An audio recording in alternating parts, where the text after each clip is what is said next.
என்கிறது நிகழ்ச்சியிலே உங்களை வரவேற்கிறேன். இன்றைக்கு தியானத்திற்கு ஒரு வசனத்தை வாசிப்போம். மத்தேயு 6ஆம் அதிகாரம் 14ஆம் வசனம். மனுஷருடைய தப்பிதங்களை நீங்கள் அவர்களுக்கு மன்னித்தால் உங்கள் பரமபிதா உங்களையும் மன்னிப்பார். இன்றைக்கு மற்றவர்கள் நமக்கு விரோதமா செய்த ஒவ்வொரு செயல்களையும் காயங்களையும் நம்ம மன்னிக்க வேண்டும். ஏன் மன்னிக்க வேண்டும் அப்படின்னா, நம்ம மன்னிக்கும் பொழுது நம்முடைய பரமபிதாவும் நம்முடைய தப்பிதங்களை மன்னிப்பார். அது மாத்திரமல்ல, நாம் மன்னியாமல் இருக்கும் பொழுது நம்முடைய வாழ்க்கையில எந்த ஒரு விஷயத்திலும் நம்ம சக்சஸ் ஆகவே முடியாது. சிலருடைய வாழ்க்கையில மன்னியாமையினாலேயே அந்த காயங்கள் அவருடைய வாழ்க்கையில ஒரு வியாதியாக மாறிருது.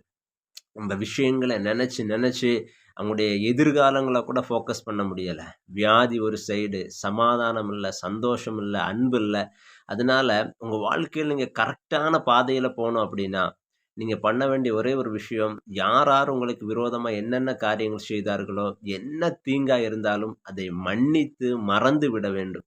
நீங்க இப்படி மன்னிச்சு மறக்கும் பொழுது, நீங்க உங்களுக்கே செய்கிற ஒரு பெரிய ஒரு புண்ணியமாக அது இருக்கும். நீங்க உங்களுக்கே செய்கிற ஒரு ஹீலிங்காக இருக்கும். அதனால நீங்க மற்றவங்கள மன்னிங்க.